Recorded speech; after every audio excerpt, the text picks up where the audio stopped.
la dernière fois. Amen.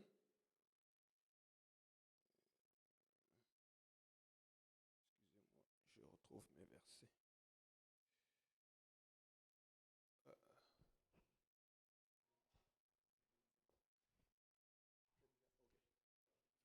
Ok. La dernière fois, nous étions en train de parler de Moïse. Amen.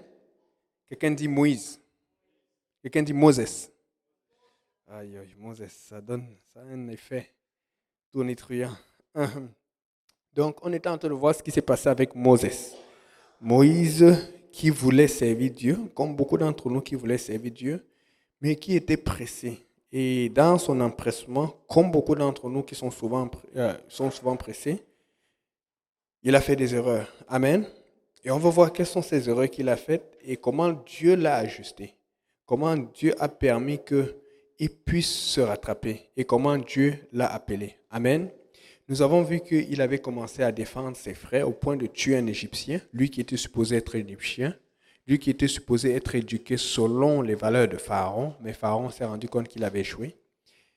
Et après, quand il est tombé sur ses frères qui se disputaient, au lieu de tuer celui qui avait tort, il a plutôt réprimandé celui qui avait tort, et celui qui avait tort n'était pas content. Il lui a dit, veux-tu aussi me tuer comme tu as tué l'Égyptien? Il s'est rendu compte que la nouvelle était déjà passée. Et on a vu la dernière fois aussi que Moïse a commencé à fuir et à fuir et à fuir, logiquement, parce que Pharaon voulait le tuer. Et lui, sincèrement, moi je pense ceci. Amen. Ce n'est pas la Bible. Moi je pense ceci. Moi je pense, quand je vois la fuite de Moïse, moi je pense que Moïse fuyait pour aller former une armée. C'était un soldat, il était fort. Soit il allait, parce qu'il était leader, et vous avez vu comment il a défendu les filles de mendiants contre les bergers. Il n'a pas peur. Plusieurs bergers. Les bergers sont forts, hein. Porter les animaux, les dresser. Mais Moïse, c'était quelqu'un qui était capable de lutter contre une troupe de bergers. Amen. Et donc, la Bible dit qu'il a fui, mais il faut comprendre quelque chose. Il voulait protéger son peuple. C'est pour ça qu'il n'a pas tué celui qui avait tort. Mais il a tué l'Égyptien. Amen. Et voulant protéger son peuple, il y a deux hypothèses. Soit il allait former une armée avec les ennemis des Égyptiens parce qu'il était de la cour de Pharaon, dont il connaissait bien qui était là et qui n'était pas là.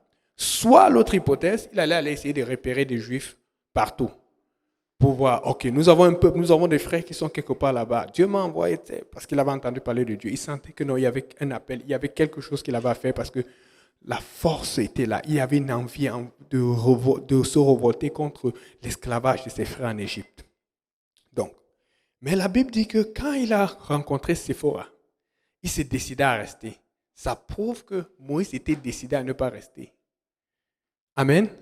Et Dieu a pu envoyer quelqu'un qui était capable de changer sa vision. Mais dans le fond, Dieu n'a jamais changé sa vision. C'est parce que Moïse était sûr que la façon de Dieu de faire, c'était en fuyant et en allant faire une armée ou en allant faire ce qu'il voulait faire. Puisque la Bible dit qu'il s'est décidé à rester. S'il s'est décidé à rester, c'est parce qu'il ne voulait pas rester. Mais il a trouvé une apostolique qui parlait en langue tout le temps. Il dit, allô, ça va? Il dit, Robo Shandarabahe. Il a trouvé une apostolique qui ne riait pas. Elle dit, on ne me parle pas, va voir mon pasteur. Il a trouvé une vraie apostolique qui ne flirtait pas. Salut, ça va? Oh, c'est pas parce que tu nous as protégés qu'on a pu puiser l'eau rapidement que tu peux me parler. Une vraie, une prieuse. Il fait des plans pour aller. Elle est toujours en train de prier. Mais la fille là, elle dort seulement avec Dieu. C'est quoi cette affaire? Dieu, matin, Dieu, venu soir. Et vous êtes là, vous pensez que les gens, certains se exagèrent. Elle est en train d'avoir l'onction. Elle est en train d'attirer son Moïse. Amen. Alléluia. Bon. Donc, alors qu'il s'est décidé à rester, il dit que, mais est-ce que c'est parce qu'il voulait plutôt essayer de l'amener au point? Je ne sais pas. Mais il s'est décidé, et la Bible dit que directement, par la suite, le verset qu'on avait lu, si quelqu'un peut me le retrouver, c'était... Ouais, c'était verset... Exode 2... Ouais. Exode 2, verset 21, Moïse se décida à demeurer chez cet homme qui lui donnera pour femme, Séphora, sa fille. Elle enfanta un fils qu'il appela du nom de Gershom, car dit-il, j'habite un pays étranger. Donc, là maintenant, il s'est rendu compte que, waouh, il y a un enfant. Et quand il y a un enfant, oh, tu peux pas juste... Oui, c'était quelqu'un de responsable. La preuve, c'est lui qui a voulu faire la morale à ses frères et c'est lui qui a tué quelqu'un, un Égyptien qui voulait tuer son frère. Amen. Donc, ce n'est pas quelqu'un qui allait fuir. Mais rappelez-vous, c'est à partir d'où que Dieu l'a appelé. C'est à partir de là. Parce que la Bible dit que Madian était un sacrificateur. Certes à cause de sa maman, certes à cause de sa sœur, certes à cause de peut-être des contacts juifs qu'il avait dans la cour et des recherches de son intelligence. Il connaissait quelque chose des valeurs juives. Mais rappelez-vous, quand il a fui l'Égypte, c'est pour ça qu'il habite un pays étranger, quand il a fui l'Égypte, la Bible dit que les filles lui ont dit un Égyptien à leur papa. C'est-à-dire que lui n'avait pas de problème avec l'habillement égyptien. Il ne savait pas que Dieu allait changer son habillement chez Madian. Vous voyez un peu. Lui pensait que oui, ça suffit d'avoir la foi, ça suffit d'avoir la vision, ça suffit d'avoir la motivation. Non, non, non. Tu peux avoir la foi, tu peux avoir la vision, tu peux avoir la motivation, mais il y a la consécration qui doit aller avec ça. Amen. Il y a la consécration. Quelqu'un dit consécration. Mais la consécration, c'est là où, comme on dit, les Gaulois s'empoignaient. C'est là où beaucoup fuient. C'est là où ça devient dur, parce que c'est Dieu la consécration. Ce n'est pas facile pour personne. Amen. Mais Dieu veut la consécration de son peuple. Et c'est là, en restant avec Madian, qu'il a compris pourquoi les filles de Madian mettaient toujours les jupes. C'est en restant avec Madian qu'il a compris pourquoi elle passait le temps, surtout Séphora, probablement, à prier. C'est en restant avec Madian qu'il a compris pourquoi Madian, comme on dit sacrificateur, il sacrifiait. Peut-être chaque jour ou peut-être chaque mois, je ne sais pas à quelle séquence, c'est quelle fréquence, mais il a vu que Madian le faisait assez souvent. Il dit, Et il a senti une relation entre Madian et Dieu. Comme vous, quand vous êtes venu à l'église, vous regardiez votre pasteur ou la personne qui vous a donné l'étude biblique, tu dis, mince, lui là il priait, lui il aime Dieu, comment ça marche toujours? Et tu as envie d'avoir la même chose. Il s'est dit, oh, donc c'est comme ça qu'on connecte avec Dieu. Et il a réalisé que moi qui me suis décidé à cause de Sephora ou à cause de que c'était compliqué, en fait c'est Dieu qui me faisait rester là pour apprendre à le connaître. Parce que c'est à partir de là-bas que Dieu va l'appeler. Amen. Et pour vous prouver cela, que c'est à partir de là-bas que Dieu va l'appeler, regardez, alors qu'il est en train de faire ces choses et qu'il est en train de travailler, la Bible dit longtemps après, le roi mourut, Dieu entendit les gémissements, fait que le peuple souffrait toujours. Mais écoutez, Moïse peut-être n'a pas été tué. Mais pendant tout ce temps, puisque la Bible dit que Moïse avait 40 ans quand il a fui d'Égypte, et Dieu l'a appelé 40 ans plus tard. Ce qui signifie que pendant 40 ans, on a continué à tuer les bébés juifs. Oui, c'est ce qui s'est passé. Ce qui veut dire que si tu écoutes la parole de l'Éternel, c'est toi qui vas te délivrer. Ton frère, ta soeur va devoir faire la même chose. Des fois, Dieu va attendre que l'ennemi t'attaque parce qu'il veut te préparer. Mais si tu ne te prépares pas, tu ne vas pas pouvoir t'en sortir. Chacun va se battre. Amen. Surtout dans ce temps de la fin, c'est chacun. Amen. Et donc, c'est alors que Moïse est en train de paître les troupeaux. Il avait appris que les Égyptiens paissaient les troupeaux. Il a appris chez Madian comment faire, on s'occupe des brebis. Et justement, il paissait les troupeaux. Alors que lui était un soldat, il se rendait compte que, parce que Dieu, quand il te bénit aussi avec des troupeaux. Il fait grandir ton bétail. Amen. Et il commence aussi à être béni. Et là, quand il avait trouvé, il faut comprendre, Dieu n'avait jamais annulé l'objectif de Moïse. C'est juste que Dieu voulait changer le processus. Mais alors que Dieu voulait changer le processus, il a commencé à faire cela, à prendre goût à cela, à prendre du temps, à dire, ok, c'est cool, les brebis, j'ai des enfants, un enfant, deux enfants, ils commencent à grandir. C'est quoi l'avenir? Il faut économiser, il faut mettre en banque et tout. Et non, Dieu avait d'autres choses. Dieu avait des enfants qui souffraient en Égypte. Et si, c'est Emmanuel ou quelqu'un peut lire, quelqu'un le micro, Exode chapitre 3, à partir du verset 1, on va regarder alors le buisson à Adam, alors qu'il faisait son travail.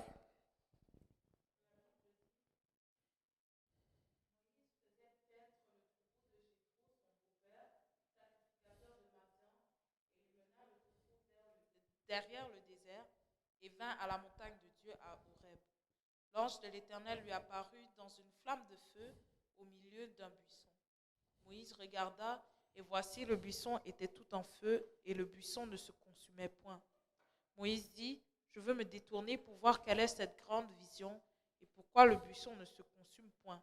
L'Éternel vit qu'il se détournait pour voir, et Dieu l'appela du milieu du buisson et dit, Moïse, Moïse. Et il répondit, me voici. Dieu dit, n'approche pas d'ici, ôte tes souliers de tes pieds, car le lieu sur lequel tu te tiens est une terre sainte. Et il ajouta, je suis le Dieu de ton père, le Dieu d'Abraham, le Dieu d'Isaac et le Dieu de Jacob. Moïse se cacha le visage, car il craignait de regarder Dieu. Oh, parce qu'il y a quelque chose dans Exode, quelque chose, on dit, personne n'a jamais vu mon visage et vivre. Amen. Maintenant, regardez ici. Moïse, il se cache directement parce qu'il savait que les Juifs, on ne regarde pas Dieu. Je sais qu'il a appris des choses à cause de sa mère. Je sais qu'il a appris des choses à cause de la culture de sa sœur et tout. Mais moi, je suis sûr que cette histoire de cacher le visage, il a appris ça auprès de Madian. Il a appris ça auprès de quelqu'un qui connaissait et qui était expérimenté. Amen. Qu'est-ce que tu apprends aujourd'hui? Qui t'apprend? Amen. Et vous savez que notre lutte aujourd'hui dans l'Église, ce n'est pas le problème de la prédication, parce qu'avant on était fort quand il n'y avait pas beaucoup de réseaux sociaux. Notre problème, c'est qui est ton enseignant dans ta maison. On a des gens qui sont à l'Église, et leur pasteur, c'est pasteur Graham, pasteur Kaosi, pasteur Benji, mais à la maison, leur pasteur, je commence à donner les noms ici, on va dire que voilà, vous critiquez trop. Hey! Ils ont des tonnes de prédicateurs. Tu peux seulement voir pas les likes. Il ne faut pas maintenant dire que vous allez arrêter de faire les likes parce qu'on a vu. Hey! Avec ce qu'on prêche, avec la vraie nourriture, avec la vraie viande, la pure, la vérité, les gens vont trouver les gens. Le Seigneur m'a parlé. Ton porte-monnaie va gonfler, mon frère. La bénédiction qui s'en vient va tomber sur toi parce que ça va te renverser. Oui, ça c'est Dieu, ça c'est l'homme de Dieu. Il connaît parler. C'est le genre de prédication que les gens veulent. Mon frère, qu'est-ce qui se passe? Un enfant de Dieu n'est pas pauvre. Hein? C'est le genre de choses qu'ils veulent écouter. Hey, esprit de Python, sort de ce corps. Je n'ai pas dit qu'on délivre pas les gens des esprits malins. Ici, là. Mais il y a des gens, leur ministère, c'est le ministère des chassages de démons. Amen. Il faut que tu saches qui t'enseigne. Et nous devons enseigner cela parce que hors de ces murs, dans vos chambres, dans vos maisons, dans vos salons, les prédicateurs changent trop. Moïse n'avait que Madian. Et vous avez vu, lorsqu'il a rencontré Dieu, il était capable de comprendre qu'il faut que je cache mon visage. Il ne connaissait pas tout. Il n'avait pas encore entendu la voix de Dieu, mais il avait entendu certains préceptes, certains principes élémentaires et essentiels de quelqu'un qui connaissait et qui avait déjà une expérience. Ce que Dieu veut, c'est que l'expérience de ton pasteur, tu la vives, mais tu ailles au-delà de cela. Dieu ne veut pas que tu restes juste derrière. Il faut que tu aides aussi quelqu'un qui va aller au-delà de ton expérience. Amen. Et donc, voilà pourquoi Moïse était capable, parce que Dieu a vu qu'il était déjà prêt. 40 ans plus tard. Et depuis, tu es là à l'église. Seigneur, tu ne me parles pas, tu ne m'utilises pas. Où es-tu, Seigneur? Ça commence à mettre le temps, je commence à vieillir. Hein? Peut-être c'est parce que tu... Et je vous dis sincèrement, quand tu regardes à l'église, plusieurs gens, leur marche avec Dieu ne fonctionne pas parce qu'ils attendent la promesse, ils attendent d'être utilisés à l'église alors qu'ils ne sont pas dans le processus. Et fait un peu, Dieu commence un travail. Oh, j'ai été persécuté, c'était Dieu, Seigneur. Quand on commence alors le ministère? Hein? Non, reste dans le processus. En général, ce qui se passe, c'est que quand tu commences à être prêt, plus ou moins prêt, je dis ça parce que j'ai vécu ça plusieurs fois, c'est Dieu qui t'appelle en premier. De la même façon qu'il appelait Moïse. Quand il commence à t'appeler, c'est plutôt toi qui as peur. Amen. Un peu comme on a un frère aujourd'hui qui n'avait pas prévu de jouer au tam-tam. Il s'est retrouvé au tam-tam comme ça. Il avait peur. Amen. C'est comme ça que Dieu fait souvent les choses. Tu n'as rien prévu. Non, Seigneur, pas pour moi. C'est là où Dieu dit, toi là, tu es là depuis. Pense que quand il n'y a pas les gens, qui va faire? Amen.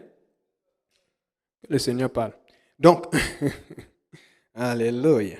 Donc, là maintenant, la Bible dit, Moïse, Il faisait paître le troupeau de Jéthro, son beau-père, sacrificateur de mendiants. Il travaillait pour son pasteur. Il faisait paître, il s'occupait du troupeau. Le troupeau, comme ici, les âmes. Amen. Ton pasteur n'est pas là, tu fais le travail. Amen. Il est en quarantaine, tu fais le travail. Amen. Il y a des gens, oh Seigneur, ils prient. Non, en tout cas, on ne va pas entrer là-dedans. Alléluia, on va venir tout à l'heure. Il y a quelque chose d'autre que j'ai envie de partager parce que je ne vais pas être là aujourd'hui. Je ne veux pas qu'on rate ça là. On va parler un peu des fléaux en Israël. Il y a un truc important que je ne veux pas rater. Donc, là maintenant, la Bible dit, Dieu dit, tu arrives, tu regardes, il regarde un buisson qui ne se consume point. Pourquoi? Parce que si je prends une feuille de papier ici et que je mets la flamme dessus, c'est fini, n'est-ce pas? Ça va, si tu ne fais rien, ça va te brûler les mains. Tu vas devoir lâcher. C'est la même chose si tu prends une feuille des arbres. De toutes les façons, si un arbre n'est pas sec ou si les feuilles ne sont pas secs, le feu ne va juste pas pogner. Mais si le feu a déjà pogné, si le feu a déjà consommé, si le feu a déjà commencé et que le feu, la flamme a une certaine ténacité, intensité, ça va juste continuer à brûler. Amen. Mais lui, il voit un buisson qui est en train de brûler. Or, selon sa connaissance, selon la nature, selon tout ce qu'il a vécu, il a fait des sacrifices, il a fait des feux, il vivait chez mendiant, il devait cuire la nourriture. Il s'attendait à ce que ça se consume. Il y ait plus de fumée, il y ait de la cendre et tout, mais il n'y avait rien. Il ouvre les yeux comme ça. Hey, maman Nangai. Bon, on va vérifier aussi. Je ne sais pas s'il a dit ça. C'est qu'il a dit quelque chose en hébreu. Mais il n'a pas dit des gros mots. Amen. Donc, Moïse, comme il était encore pas totalement transformé, Dieu était encore en train de l'appeler. Donc, il fait un peu comme, hey, yo, Seigneur, waouh, c'est quoi ça? Il avait encore son style. Amen. Et donc, le Seigneur n'a pas arrêté la vision. Pourquoi? Parce que Dieu attendait une certaine réaction. Et le Seigneur attendant une certaine réaction, la Bible dit ceci. Moïse dit, verset 3, je vais me détourner pour voir quelle est cette grande vision. Parce qu'il se rend compte que ce que je vois là, ce n'est pas normal. Ce que je vois là, ce n'est pas naturel, c'est surnaturel. C'est anormal. Il y a quelque chose là-dedans. Il faut que je comprenne cela. Pourquoi? Il venait d'Égypte. Il avait appris à travailler avec les armes. Il avait appris à travailler avec le feu. Il avait appris à faire la guerre. Et il savait que quand tu donnes un coup de poing, il y a une réaction. Quand tu fais ça, il y a un truc, il y a un résultat. Mais là, il voit un feu qui est en train de brûler et il n'y a pas le résultat qui est attendu quand le feu brûle. Il dit que non. Là, ça commence à être bizarre. L'affaire, si c'est bizarre. Mais au moins, il avait été déjà préparé aux choses spirituelles parce qu'il vivait avec mendiant. Bon. La Bible dit que là, il vit. Donc, quand il a vu, il a dit, je vais me détourner pour voir pourquoi le buisson ne se consume point. La Bible dit, l'Éternel vit qui se détournait pour voir. Comme on dit toujours, l'Éternel a vu qu'il faisait un effort pour comprendre la vision. Dieu t'appelle depuis longtemps. Dieu t'attire. Il y a quelque chose. Tu ne comprends pas tout, mais tu sembles, Dieu veut que je fasse quelque chose. Dieu veut que j'agisse d'une telle manière. Mais tu n'arrives jamais à savoir qu'est-ce que Dieu veut faire. C'est parce qu'à un moment, tu ne t'es pas juste posé, tu ne t'es pas juste mis debout, tu dis, Seigneur, je commence à faire un effort. Je donne un exemple.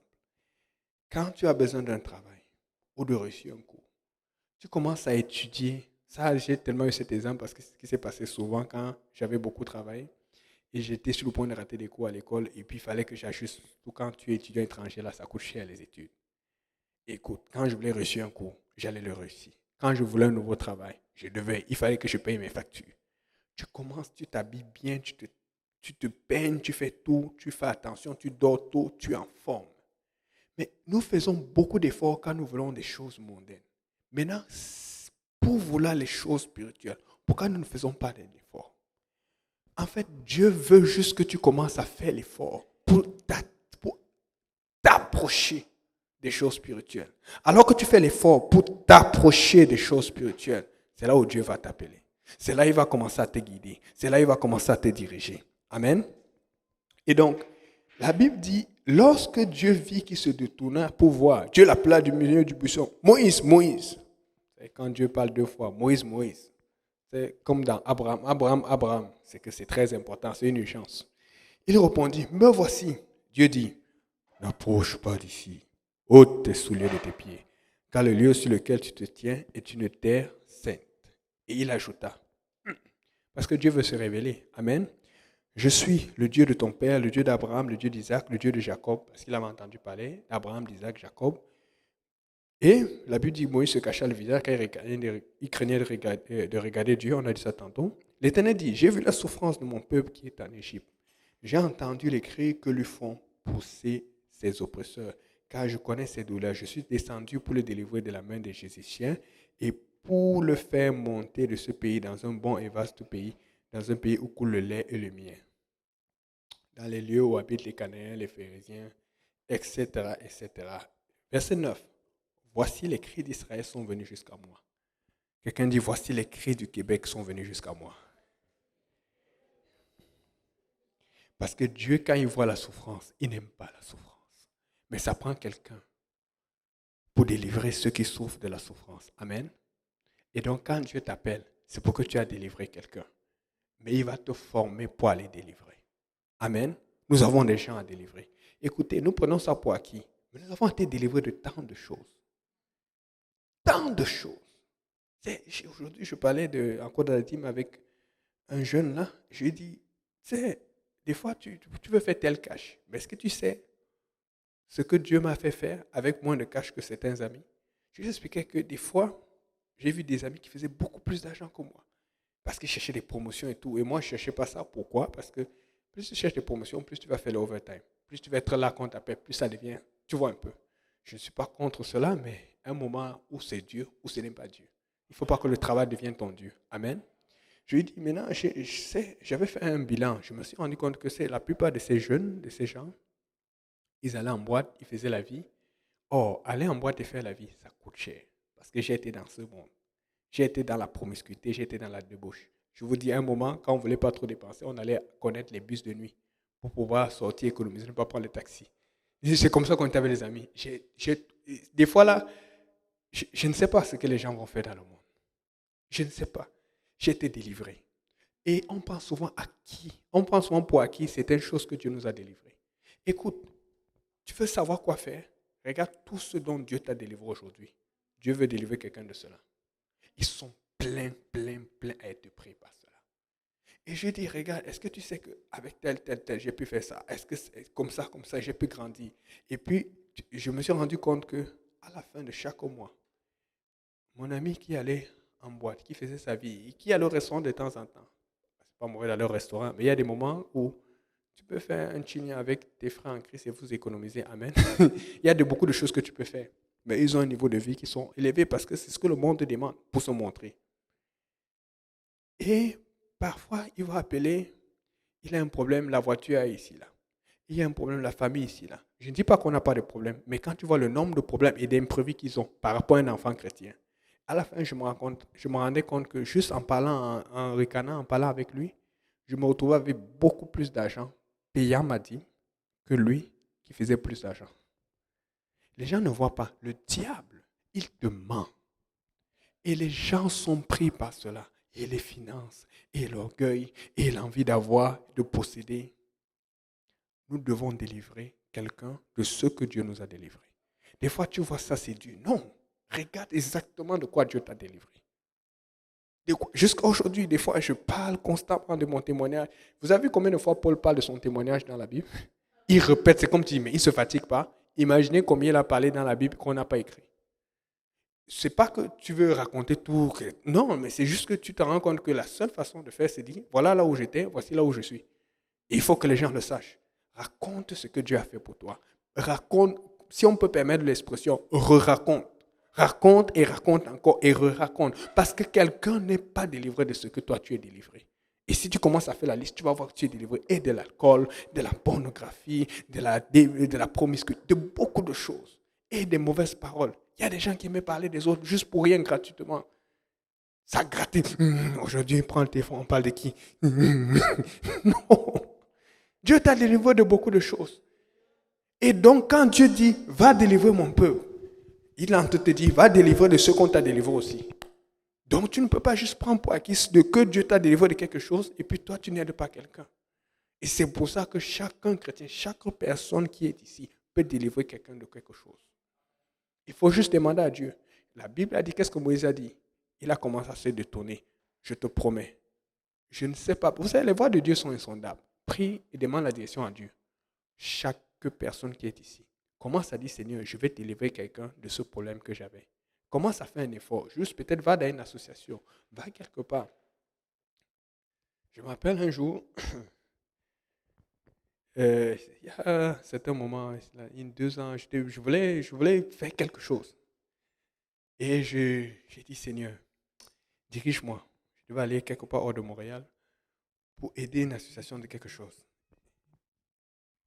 Et puis, quand j'arrive, on me dit, waouh, c'est incroyable parce qu'on commençait à vouloir fermer l'association et on commençait à paniquer. J'ai dit, comment ça? Il dit, justement, le jour où tu es arrivé, c'est bizarre, c'est qu'il n'y a pas que toi, mais on a eu 4 nouvelles personnes.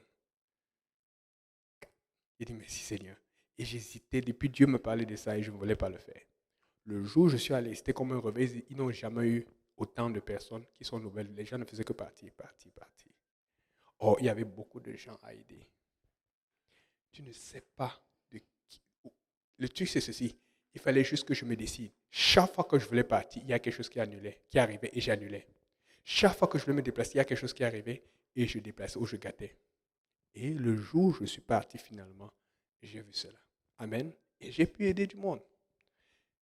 Il faut juste que tu commences à faire. Amen. Il faut juste que tu commences à faire comme Moïse s'est détourné et Dieu l'a appelé. Et la Bible dit, là il commence à parler avec Dieu. Moïse dit à Dieu, j'irai donc vers les enfants d'Israël, je leur dirai, le Dieu de vos pères m'envoie vers vous, mais s'ils me demandent quel est son nom, que leur répondrai-je? C'est normal. On veut savoir qui est Dieu. Amen. Seigneur, tu me parles. On ne connaît parce que les Juifs ne connaissaient pas le nom. On dit Yahweh, mais ils sont des tétagrammes avec juste les consonnes.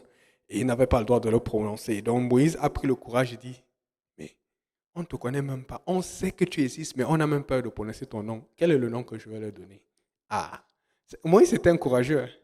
Parce qu'il avait été avec mendiant. Et sûrement Dieu avait senti que ce gars-là, il a soif de moi. Il se pose des questions. Et il ose demander le nom de Dieu alors que les Juifs disaient qu'on ne prononce pas son nom. Et donc, la Bible dit, Dieu dit à Moïse, je suis celui qui suis. Il est aujourd'hui, il est demain, il est toujours. Amen. Ok. Maintenant, il dit, le Dieu de vos pères m'envoie vers vous. Non, je suis celui qui suis, il ajouta, c'est ainsi que tu répondras aux enfants d'Israël. Celui qui s'appelle Je suis m'a envoyé vers vous. Master, tu peux continuer s'il te plaît? À partir du verset 15.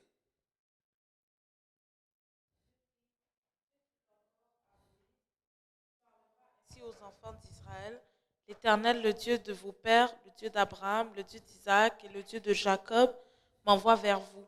Voilà mon nom pour l'éternité, voilà mon nom de génération en génération. Va, rassemble les anciens d'Israël et dis-leur, l'Éternel, le Dieu de vos pères, m'est apparu, le Dieu d'Abraham, le Dieu d'Isaac et le Dieu de Jacob. Il a dit, je vous ai vu et j'ai vu ce qu'on vous fait en Égypte, et j'ai dit, je vous ferai monter de l'Égypte où vous souffrez, dans le pays des Cananéens, des Hétiens, des Amoréens, des Phéréziens, des Éviens et des Jébusiens, dans un pays où coule le lait et le miel.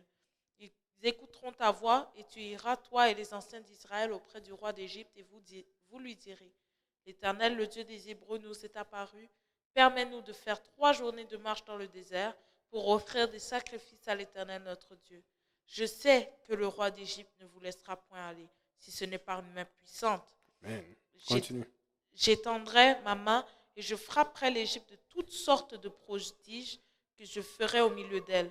Après quoi, il vous laissera aller. Je ferai même trouver grâce à ce peuple aux yeux des Égyptiens, et quand vous partirez, vous ne partirez point à vide. Chaque femme demandera à sa voisine et à celle qui demeure dans sa maison des vases d'argent, des vases d'or et des vêtements que vous mettrez sur vos fils et vos filles, et vous dépouillerez les Égyptiens. Ok, c'est bon. Maintenant, s'il te plaît, est-ce que tu peux relire encore le verset qui dit, je sais que le Pharaon ne vous laissera pas aller? Si ce n'est pas une main Relis puissante. ça haute voix, s'il te plaît. Verset 19. Je sais que le roi d'Égypte ne vous laissera point aller, si ce n'est par une main puissante. Ok, ça c'est pour répondre à la question qui est souvent posée. Comment ça Dieu a endurci le cœur de Pharaon? Parce que si Dieu a endurci le cœur de Pharaon, il voulait perdre Pharaon. Amen. Mais il faut comprendre ceci. Vous savez, tout le monde a peur de Dieu. Même si tu es un païen, les gens vont dire Dieu n'existe pas. Les gens savent que Dieu existe. Ça, c'est l'hypocrisie terrible. Tout le monde sait que Dieu existe. Mais leur façon de faire devant les autres va être d'une façon, mais hors des autres, ils vont faire attention. Amen. Et donc, tout le monde ayant peur de Dieu, personne ne va venir directement dire Dieu, je vais te lutter, tu veux m'opposer. Ils vont toujours essayer de tourner, de court-circuiter. Amen. Or, le problème, c'est que le peuple d'Égypte était là-bas depuis longtemps et ils souffraient. Et ce qu'ils avaient fait était atroce. Tuer des enfants. Ce qu'ils avaient fait devant Dieu. Tu as tué mes enfants. Tu as tué beaucoup de gens. C'était grave. Et malgré cela, ils ne réalisaient pas. Parce que pour eux, c'était normal. C'est comme ça quand tu es dans le péché. Tu es lié, tu es normal. Et Dieu sait une chose.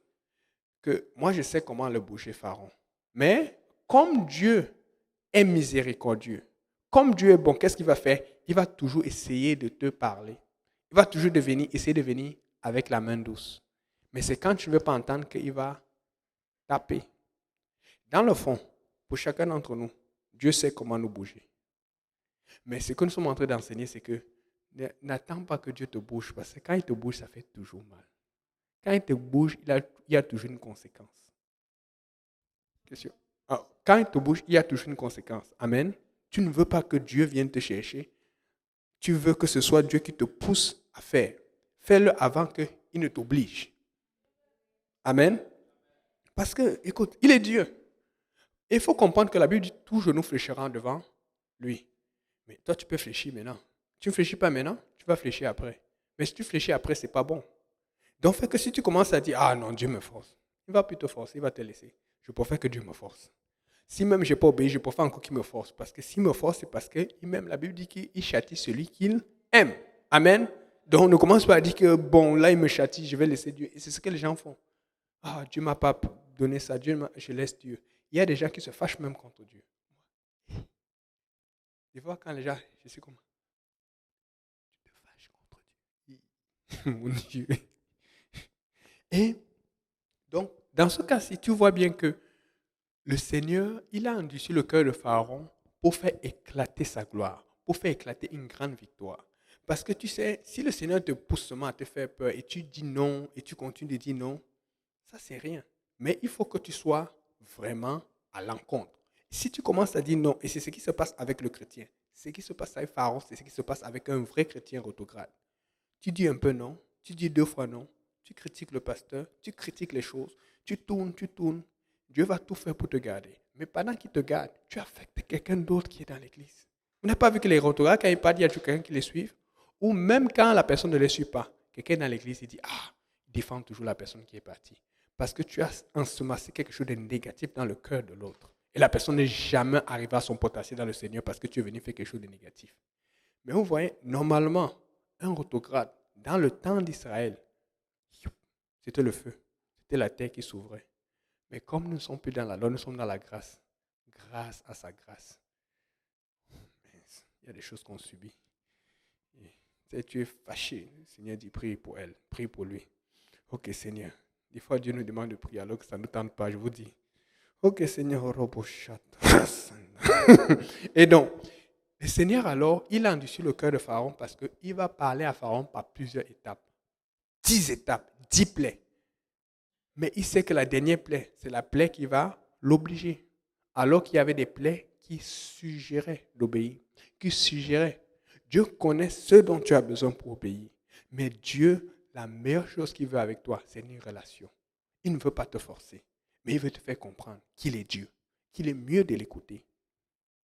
Amen. Et donc, c'est pour ça qu'il a endurci le cœur de Pharaon. Parce que Pharaon, il le dit bien, je sais que Pharaon ne vous laissera pas aller. Il savait que Pharaon n'allait pas les laisser. Donc, ne commencez pas à dire que Dieu voulait perdre Pharaon dès le départ. Dieu donne toujours le choix. Amen. Mais quand tu commences à te mettre contre Dieu, quand tu veux commencer à lutter contre Dieu ou contre le peuple de Dieu, là, Dieu dit, ok, tu es à gauche, tu es à droite, tu es un peu ici, tu es un peu là. Ce qu'il faut faire, c'est qu'il faut que tu sois vraiment d'un côté. Ou tu es avec moi, ou tu es contre moi. Voilà pourquoi Jésus le dit encore clairement. Celui qui n'assemble pas avec moi disperse. Il n'a pas dit celui qui n'assemble pas est en train de ne rien faire. Non. Si tu vas être de mon côté, tu dois être en train de faire quelque chose. C'est ce que Dieu a dit clairement. Voilà pourquoi un rotograde, tôt ou tard, il va partir. Ou un rotograde, tôt ou tard, il va se reconnaître avec Dieu. C'est comme ça que ça marche avec Dieu. Mais Dieu attend un certain temps. Combien, je ne sais pas, ça dépend. La personne, c'est qu'elle attend, c'est qu'il attend, de qui prie pour toi, de comment tu es sensible. Je ne sais, Dieu sait qui calcule. Mais toute personne dans l'église, où tu avances, où tu recules, tu ne peux pas rester comme ça. Parce que Dieu veut que tu prennes un côté. Amen. Alléluia. Mais faisons tout pour prendre le côté de Dieu. Alléluia, Seigneur. Et donc, il dit, vous débrouillerez les Égyptiens, vous allez partir, vous allez avoir beaucoup de richesses. Dieu va vous bénir. Si tu peux continuer, Exode chapitre 4 à partir du verset 1.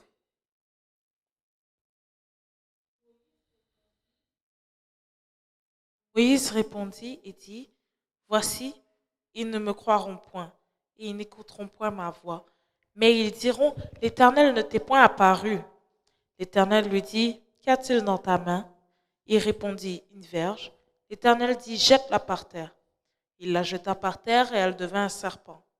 Moïse fuyait devant lui. L'Éternel dit à Moïse, étends ta main et saisis-le par la queue. Il étendit la main et le saisit, et le serpent redevint une verge dans sa main. C'est là, dit l'Éternel, ce que tu feras afin qu'ils croient que l'Éternel, le Dieu de leur père, t'est apparu, le Dieu d'Abraham, le Dieu d'Isaac et le Dieu de Jacob. L'Éternel lui dit encore, mets ta main dans ton sein. Il mit sa main dans son sein, puis il la retira, et voici sa main était couverte de lèpre, blanche comme la neige. L'Éternel dit, remets ta main dans ton sein. Il remit sa main dans son sein, puis il la retira de son sein, et voici, elle était redevenue comme sa chair. S'ils ne te croient pas, dit l'Éternel, et n'écoutent pas la voix du premier signe, ils croiront à la voix du dernier signe. S'ils ne croient pas même à ces deux signes et n'écoutent pas ta voix, tu prendras de l'eau du fleuve, tu la répandras sur la terre, et l'eau que tu as prise du fleuve deviendra du sang sur la terre. Moïse dit à l'Éternel, ah, Seigneur, je ne suis pas un homme qui ait la parole facile, et ce n'est ni d'hier ni d'avant-hier, ni même depuis que tu parles à ton serviteur, car j'ai la bouche et la langue embarrassées. Ok, Amen. Et là, on te dit, Seigneur, moi, je vais faire ça. Donc, Dieu est en train de montrer que quelqu'un qui n'était pas capable de bien parler et qui hésitait, il a pu l'utiliser pour sortir un peuple de millions, ou de, on dit 2 millions, chiffre conservateur de personnes. Donc, si tu penses que tu ne parles pas bien, et que tu n'as pas l'allure, la rhétorique comme le pasteur Kaozi, le style comme les grands prédicateurs, Dieu dit, c'est bon, tu es bien pour mon appel. Parce que c'est ce qui se passe avec Moïse. Ah Seigneur, je veux me parler. Tu penses que je vais dire quoi à ces gens? Je panique. À ceux à qui je peux me parler maintenant, c'est Sephora. Avant, c'était compliqué quand il fallait que je lui parle. Tu vois un peu. Et Dieu dit non, c'est ça que j'ai besoin. Parce que nous, on veut toujours se qualifier avant d'aller. Non. Dieu te prend comme tu es. Et lui, il te qualifie. Amen. Il te prépare. Et ça apporte un point. Est-ce qu'il y a un bâton ici là? Voilà. On va dire que ça, c'est le bâton. Amen. Il lance le bâton devient le serpent. Bon. C'est une bonne illustration. Amen. Je voulais quelque chose qui est le plus proche de la réalité. Et maintenant, il met la main et il sort la lèpre. Il met la main et il sort plus de lèpre. Et il savait. Mandian lui a appris les choses en Israël. La lèpre, il fallait que tu sois loin. Il savait que la lèpre, c'était grave quand tu avais la lèpre. Mais après, maintenant, Dieu lui dit, ok, voilà ce que tu vas faire. Il dit, ah, j'ai la lèvre embarrassée. Tu penses que c'est le miracle qui va te faire suivre Dieu? Faites attention. Dieu va même te donner des signes. Parce que Dieu, avant de lui donner les signes, qu'est-ce que Dieu a fait? Dieu a attiré son attention. Parce que Dieu veut que tu ne sois plus distrait. Mais une fois qu'il a attiré son attention et qu'il a vu qu'il se détournait, qu'est-ce que Dieu a fait? Dieu lui a parlé. Regarde ton voisin, tu dis Dieu parle. C'est pour ça que tout chrétien qui a besoin d'une direction doit entendre la voix de Dieu. Nous sommes toujours en train d'attendre le miracle, non. Ce que tu as besoin, c'est d'entendre la voix de Dieu. C'est pour ça qu'on le dit tout le temps. Tu vas prier 1 heure, 2 heures. Tu as besoin juste de 15 minutes de bonne valeur avec Dieu. Mais pour avoir ces 1 heure, 2 heures, c'est au moins 1 heure, 2 heures où tu coupes ton téléphone. Parce qu'il est Dieu. Tu ne peux pas être là, le téléphone, tu reçois les textos, tu es en train de prier. Seigneur, parle-moi. Seigneur, qui te parle? C'est toi ou c'est ton ami? Ou c'est Facebook? Et quand je fais mon téléphone, je fais même les notifications. Aucune notification. Ils disent ce sont les notifications spirituelles. Ah bon? Jean de Arrêtons de nous tromper. Amen. Écoutez, le miracle n'a même pas changé la vie de Moïse. Tu as besoin de la parole de Dieu parce que Dieu a commencé par ce dont tu avais besoin. Tu attends le miracle pour servir Dieu? Tu attends la... Hein? Non, il faut que tu entendes de la part de Dieu. Est-ce que Dieu te parle? C'est ça qu'il te faut. Est-ce que Dieu ne te parle pas? Va chercher que Dieu te parle. Amen. Alléluia, Seigneur Jésus. Oui, c'est Tilmi.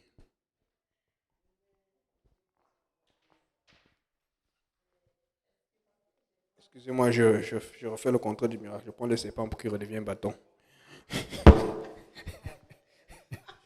Alléluia. C'est vrai que j'aime beaucoup l'étude biblique. Tu peux faire des tentatives. Oui. J'ai une question. Est-ce que Moïse, avec Dieu, Merci beaucoup. est-ce qu'il a parlé tant que dans la prière ou bien c'est pour moi et toi ou j'ai besoin pour Oui, avec Dieu et Moïse, c'était comme moi et toi. C'est la même chose. Tu peux le voir avec Job. Tu peux le voir aussi avec Abraham. Ça commence, plus le temps passe, plus tu vas voir avec David, tu le vois moins. Tu vois, c'est David qui commence à prier, commence à écrire des psaumes. Avec certains sacrificateurs, au temps de David, tu pouvais voir qu'il parlait directement à Nathan. Tu vois un peu. Mais plus le temps passe, plus ça devient difficile. Pourquoi? Parce que le péché ne fait qu'abonder. En fait, c'est le péché qui nous sépare de la voix de Dieu. Voilà pourquoi, qu'est-ce qu'on a dit? Quand tu cherches Dieu et que tu veux servir Dieu, la première chose que tu as besoin, c'est la consécration. Parce que consacrer, c'est dit se mettre à part. Et quand tu te mets à part, tu te prédisposes à entendre plus facilement la voix de Dieu. Et la vraie consécration chrétienne, c'est quoi? C'est tous les jours. Je ne suis pas 5 aujourd'hui et demain je suis. Amen. Et j'ai la même question une fois. Je donne un exemple. C'est juste ça qui revient à la tête. Amen. Quelqu'un m'avait dit. Plusieurs personnes m'ont dit cela.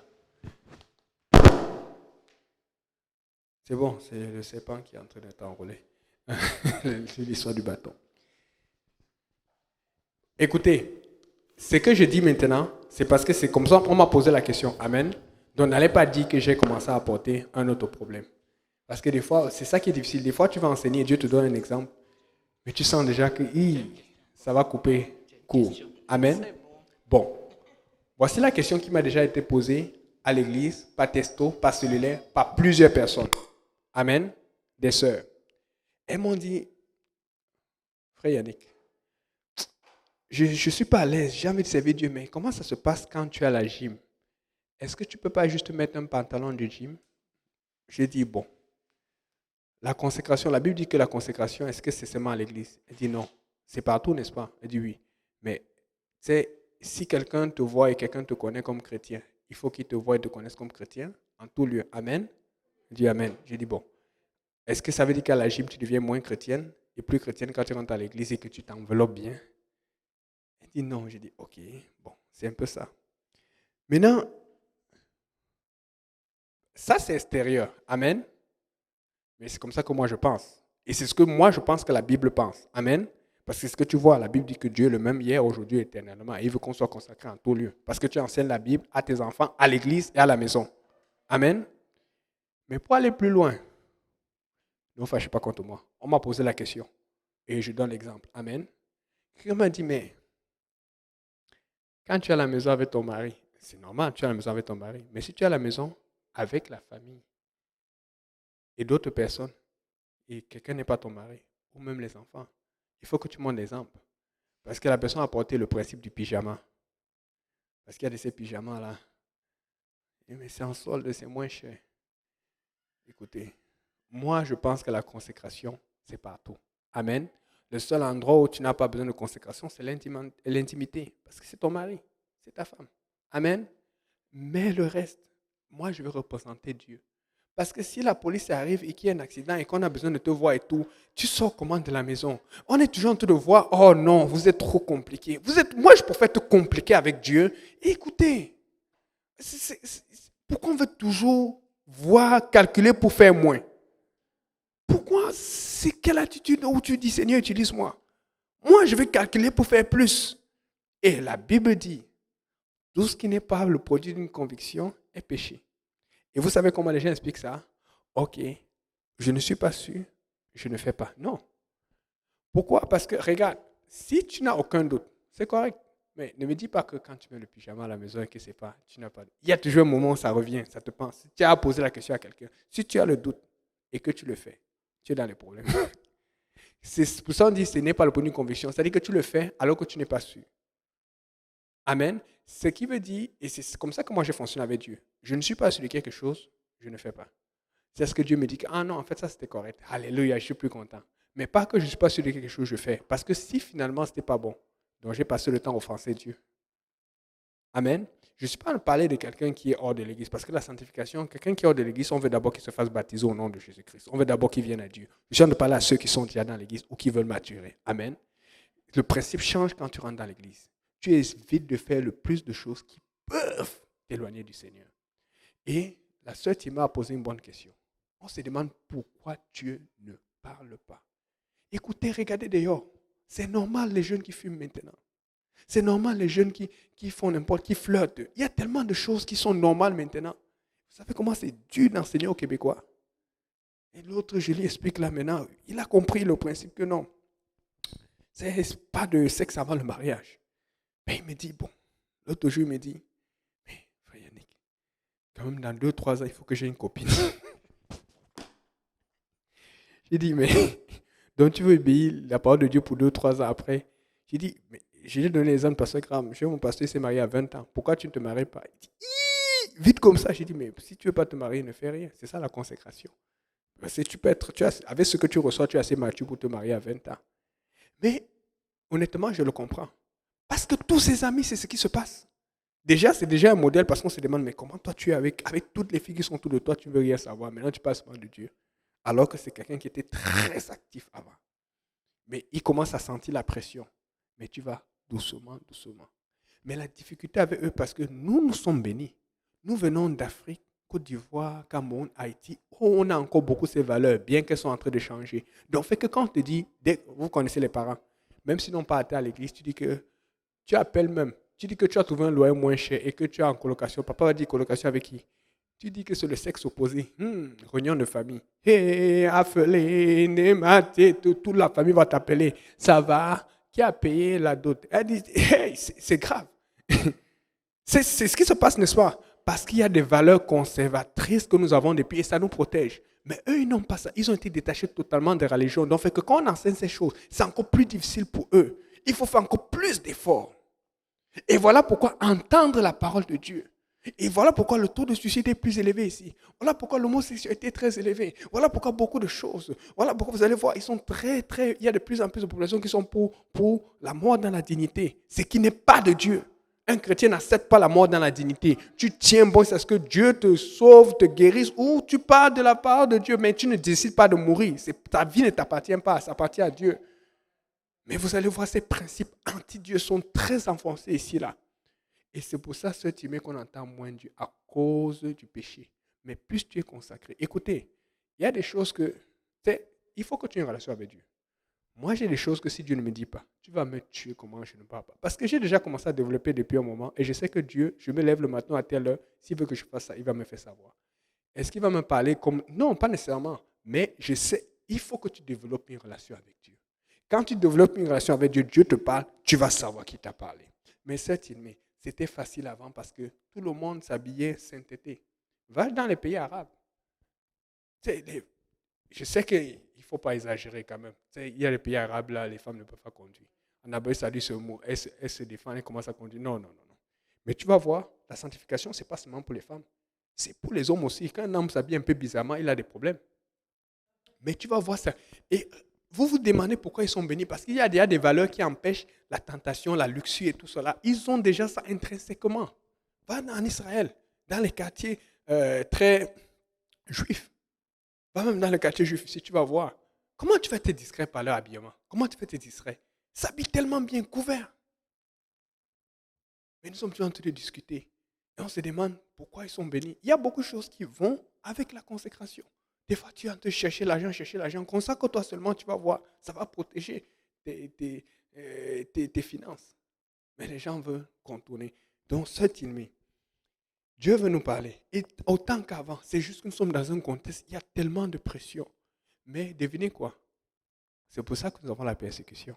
Vous avez vu avant, la persécution, c'était la famille, les amis, l'entourage. Maintenant, la persécution, c'est le gouvernement, les lois sanitaires, tout ça. Ça a changé.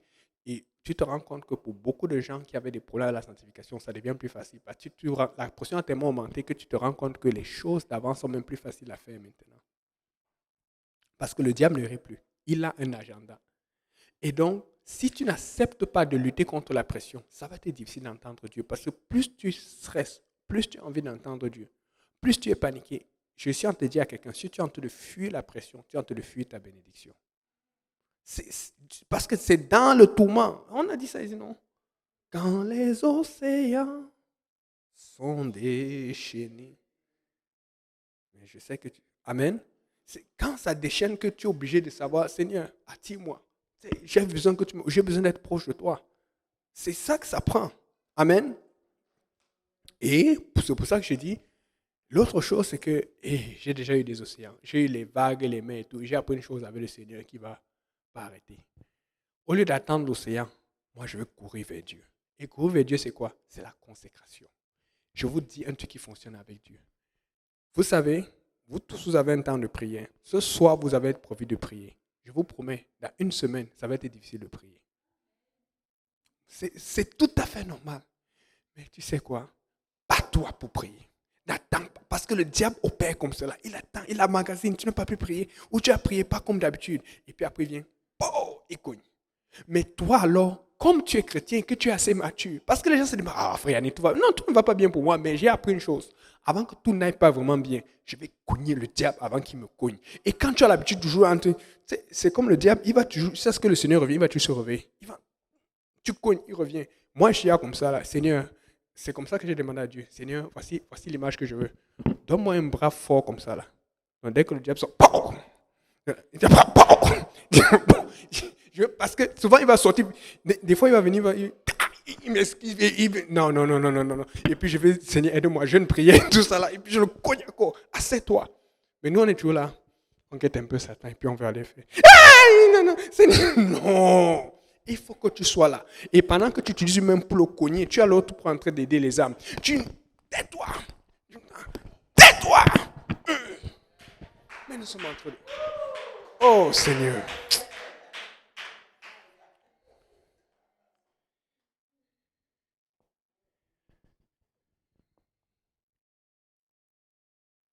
Alléluia Seigneur Jésus. La consécration, c'est quelque chose. Vous savez, la Bible dit que Dieu était dans le jardin et il se promenait. Il n'y avait pas de problème, il n'y avait pas de péché. Mais quand il y a le péché, qu'est-ce que Dieu a fait? Dieu les a sortis du jardin. Mais alors que Dieu les a sortis du jardin, la Bible dit, d'après vous, quand est-ce que le jardin a disparu?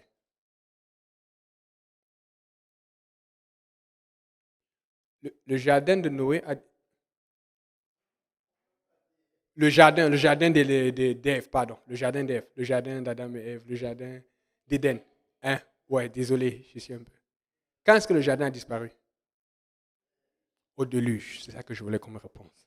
Ce qui veut dire que toutes les générations qu'il y a eu jusqu'à Noé, et même après Noé, puisque Noé, il avait 600 ans quand il est rentré. Pendant 600 ans et quelques années, des milliers d'années en avant, le jardin était toujours présent. Vous savez c'est quoi le problème? L'homme n'est jamais retourné au jardin. L'homme n'est jamais retourné au jardin parce qu'il savait ce que ça prend pour retourner. Dieu attendait juste comme Moïse qui se détourne pour aller vers le jardin. Et Dieu allait l'aider à rentrer dans le jardin. Parce que Dieu se trouve au jardin. Sinon, Dieu l'aurait détruit directement. Mais la Bible dit quoi autant? Attends, la Bible dit quoi autant Moïse? Le péché a augmenté et Dieu se repentit. Dieu dit non, il n'y a plus rien à faire. Ils sont arrivés dans un contexte, sœur Tilmé, où le péché était tellement abondant que personne n'allait avoir le mindset de retourner au jardin. Dieu a dit, ok, on va enlever ça une fois pour toutes. Vas-y, ma sœur.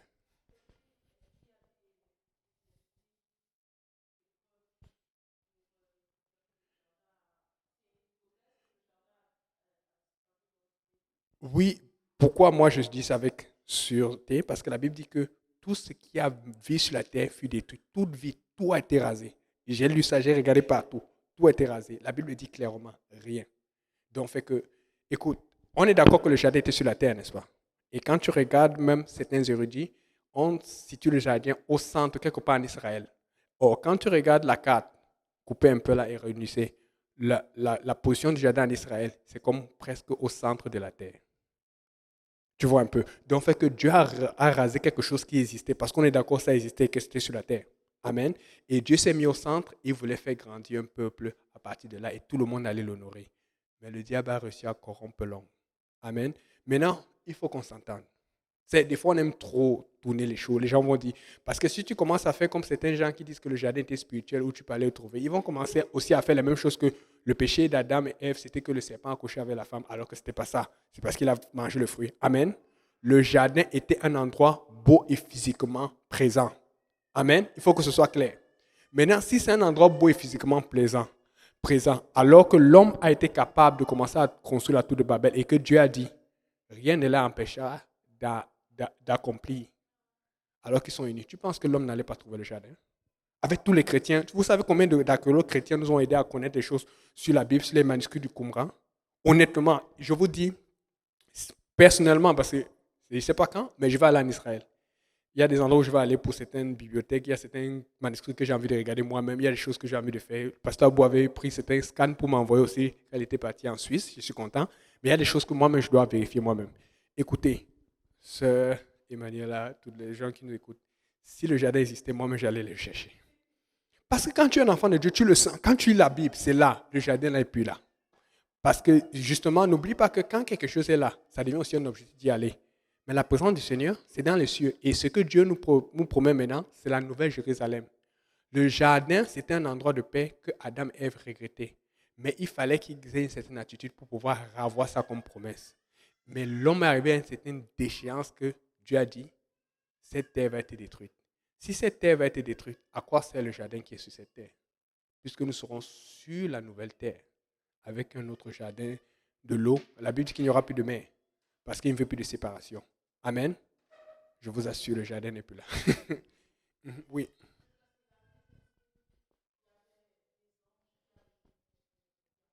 Exactement. Parce que, mais moi, ce que je pense, honnêtement, on les a sortis à cause du péché. Amen. Et je te dis, j'ai beaucoup médité là-dessus. Là. Dieu dit à l'ange, ou l'ange dit à Abraham, Abraham, Abraham, lève à ton pied, ta main sur cet enfant, parce que tu as montré que tu crains Dieu. Si Abraham a montré que, par sa crainte de Dieu, même l'ange a prononcé, si tu vas voir Dieu, ou si tu pries Dieu, parce que Abel connaissait Dieu, Caïn l'a tué. On a eu des gens qui ont commencé à invoquer le nom éternel. Maintenant, si tu commences à prier, dis Seigneur, pardonne-moi, je veux voir ta présence. Tu penses que tu vas, nous qui connaissons Dieu, nous qui allons mettre Dieu à l'épreuve là, tu vas au jardin, tu dis Seigneur, je vais rentrer au jardin. La Bible dit quand Dieu a vu que Moïse se détournait, il a appelé. Tu penses que tu te détournes, tu commences à vouloir aller au jardin. Dieu va te refuser. Et c'est pour ça que je me dis, je suis sûr, ce n'est pas la Bible, je suis certain que Dieu a adossé le jardin pour ce temps là-bas en attendant que quelqu'un veuille retourner là-bas. Mais personne n'a voulu retourner parce que le monde était distrait. Parce que le péché ne faisait qu'augmenter. Ils avaient d'autres choses qui étaient le fun. Et comme personne n'a cherché, Dieu a enlevé. Voilà pourquoi Dieu a des promesses pour nous. Dieu a des choses qu'il attend de nous, mais personne ne cherche. Dieu enlève. Amen. Donc, et l'autre chose aussi, c'est que si maintenant le jardin est là, ça va être une distraction. C'est comme aujourd'hui, le temple est là, n'est-ce pas? Le temple est détruit, mais il va être reconstruit. On voit en Israël, on sait là où ça se trouve, mais c'est juste la mosquée qui est là, à l'Aqsa. Mais le problème, c'est ceci. Eux, les Juifs, ils veulent reconstruire le temple parce que c'est là où la présence de Dieu était. Tu comprends un peu? Ça va avec le même sens. Peut-être, qu'est-ce qui te dit que le temple, la montagne, là, c'est pas là où était le jardin? Tu ne sais pas.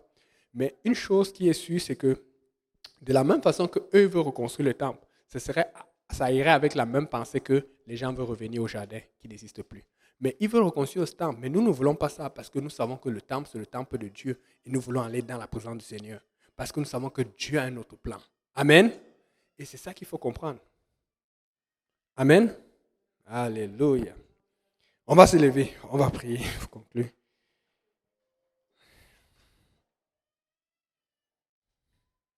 Quand Jochebed commence à pleurer comme ça, c'est qu'elle est fatiguée. Elle veut partir dormir avec son amie Elisabeth. Alléluia. On va élever la voix. On va commencer à prier. C'est Emmanuela, où est la pianiste? Tu vas jouer au piano et chanter.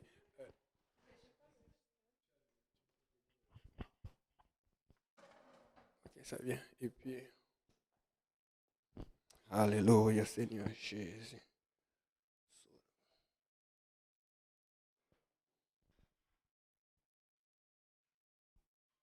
Et l'autre chose qui est aussi vérifiée, c'est ça que j'ai beaucoup aimé. Vous allez voir, il y a un détail qui est donné sur le jardin qui est très important. La Bible dit qu'il y avait l'Euphrate. L'Euphrate existe encore. Tu le vois, ça passe en Irak. La Bible dit aussi qu'il y avait quoi? Donc, bon, peut-être le jardin se trouve aussi du côté de l'Irak, mais vous avez vu qu'entre l'Irak et l'Israël, c'est très proche. Amen. Il y avait le Tigre. Le Tigre existe encore. Vous voyez des fleuves qui n'ont pas changé de nom. Vous avez des références. Donc, ce qu'on pouvait faire, on aurait pu raser tous ces endroits pour trouver le jardin, mais ils ne l'ont pas trouvé. Par exemple, le temple, j'ai oublié là. Il y a dans Ésaïe 20, et ça, c'est même pour vous assurer que le jardin a vraiment été disparu. Je vais trouver ça. Je vais trouver. Le temple de Sargon. C'était pas loin de Ninive. Là, Ésaïe 20, verset 1, l'année où Tatan envoyé par Sargon, beaucoup de gens ont critiqué la Bible que Sargon n'a jamais insisté. Mais le temple de Sargon était un des premiers temples qui avait été retrouvé quand il y a eu l'histoire. Il y a comment, vers 1800, quand il a commencé à avoir l'intérêt pour l'archéologie biblique. Et c'était un grand temple. Et devinez quoi? Ils ont pris beaucoup d'artefacts. Vous allez voir des lions. Tapez temple de Sargon sur Internet, vous allez voir. Ils ont envoyé ça en France et dans beaucoup d'endroits.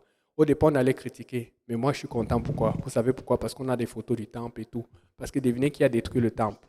L'État islamique. Pour détruire les preuves bibliques. Mais il était trop tard parce qu'aujourd'hui, tu peux avoir les photos du temple. Mais comment le temple a été... Vous savez comment le temple a été découvert?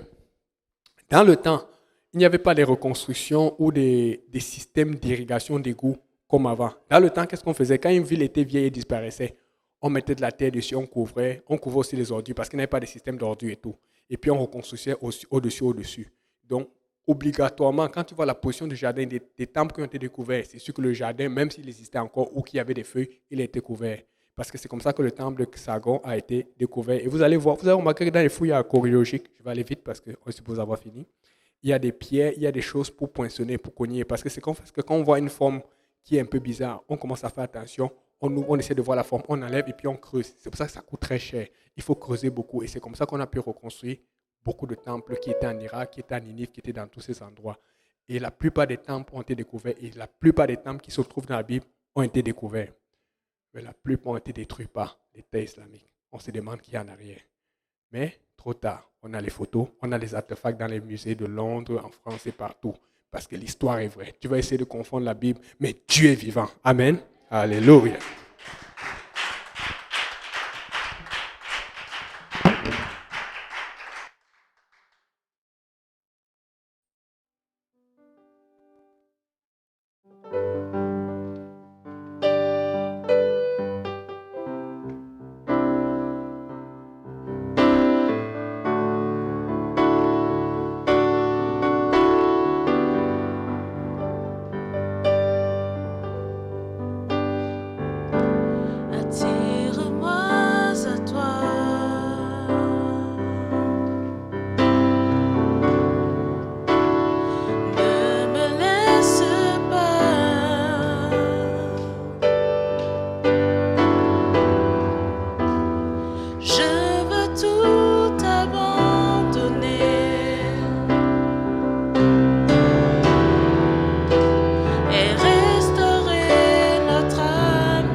je ne peux vivre. Tu es tout, Tu es tout pour moi. Garde-moi près de toi. S'il te plaît, garde-moi, Garde-moi près de toi. Jésus, garde-moi, Garde-moi près de toi. Alléluia. Alléluia. Est-ce que nous pouvons acclamer le Seigneur? Est-ce que nous pouvons lui donner des acclamations dignes de son nom? Alléluia. Gloire soit rendue au Seigneur. Merci, Papa, pour ton beau nom. Merci pour ta merveilleuse présence. Merci pour ton nom. Merci pour le sang que tu as versé pour ce temps d'action de grâce, Seigneur. Nous voulons, Seigneur Jésus, nous remémorer encore de tout ce que tu as fait pour nous, pour la vie que tu nous as donnée, pour le sang que tu as versé à la croix pour chacun de nous, pour la protection, Seigneur, pour nos enfants, Seigneur, pour mes parents, éternel Dieu Tout-Puissant, pour la paix que tu as mis en nos cœurs, éternel Dieu de gloire. Et nous savons que, Seigneur, tu es au contrôle de toutes choses et que la paix viendra, cette paix qui vient de toi, éternel Dieu Tout-Puissant, Papa, tu viendras dans notre maison, Seigneur, dans nos contrées, dans notre travail, éternel Dieu de gloire. Tu as toutes choses, Seigneur Jésus, en tes mains, Seigneur. Merci, Seigneur. Merci d'être au contrôle, Seigneur. Merci, Seigneur Jésus, de savoir que, éternel Dieu de gloire, j'ai mal sur le côté et que tu es au contrôle de tout ceci, Seigneur Jésus. Gloire soit rendue à ton Saint-Nom, Seigneur. Merci, éternel Dieu de gloire, Papa, pour ce moment où nous prions en ce lieu, Seigneur. Nous te louons, nous te rendons grâce, Seigneur. Éternel Dieu de gloire, Papa. Agis encore, éternel Papa. Touche encore, Seigneur, éternel Dieu Tout-Puissant, tous ceux qui vivent des moments, éternel Dieu de gloire, difficiles, Seigneur. Mets-les, éternel Dieu de gloire, dans la confiance, Papa, que tu es au contrôle, Seigneur, et que tu règnes, Seigneur. Agis encore pour la gloire de ton nom, Seigneur.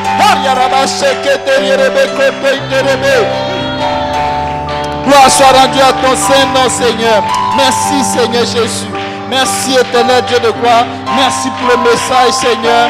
Merci, Seigneur Jésus. Gloire soit rendue à ton Saint-Nom, Seigneur. Alléluia. Merci, Seigneur Jésus.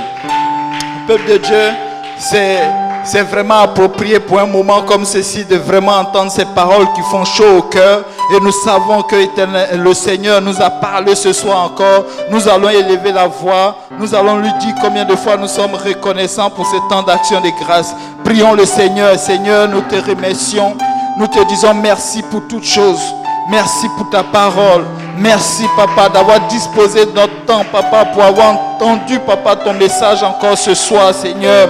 Nous ne voulons pas rentrer, Papa, comme nous sommes rentrés, mais nous voulons rentrer transformés, Seigneur, avec le cœur dans la joie, Papa, de ce que tu as fait pour nous, Seigneur. Nous te prions, Seigneur, pour tous ceux qui, éternel Dieu de gloire, te cherchent, Seigneur, qui ne restent pas indifférents, Seigneur. Éternel Dieu de gloire, agis encore pour la gloire de ton nom. Quand je regarde en arrière de moi, Papa, tout ce que j'étais, Papa, avant, et ce que je suis encore aujourd'hui, éternel Dieu Tout-Puissant, Papa, il y a bien une différence, Papa, parce que tu as fait un travail en moi, Seigneur. Tu as fait un travail dans le cœur de ma soeur. Tu as fait un travail dans la maison de quelqu'un ici ce soir, Papa. Nous te louons, nous te rendons grâce, Seigneur. Et je sais que tu feras encore, Seigneur. Agis encore pour la gloire de ton nom, Seigneur. Un peuple reconnaissant, Seigneur. Élève la voix vers toi, Seigneur Jésus.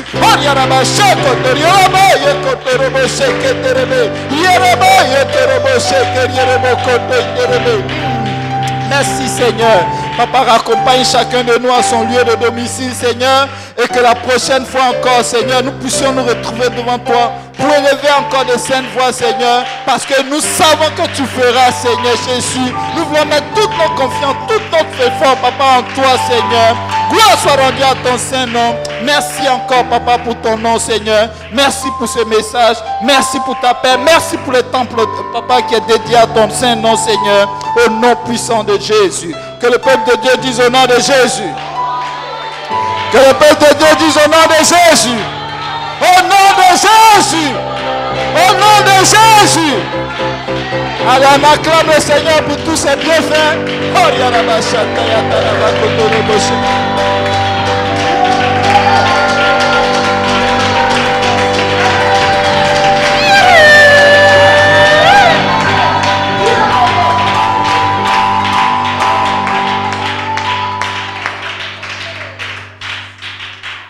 Vraiment, merci d'être venu. Maintenant que nous allons à la fin, n'est-ce pas, de cette soirée, je vais inviter le peuple de Dieu à vraiment asperger les bancs avant que nous ne sortions pour les assainir. Et bon retour à chacun. Et le mercredi, je pense qu'on se retrouve ici en bas avec peut-être le pasteur Kaozi. Et puis lundi prochain, ça sera encore ici. Amen. Invitez quelqu'un. Alléluia. Soyez bénis. Mesdames et messieurs, c'est la fin pour aujourd'hui. Prochaine diffusion demain, 19h, l'église Oceana, Stolfrianic. Au revoir.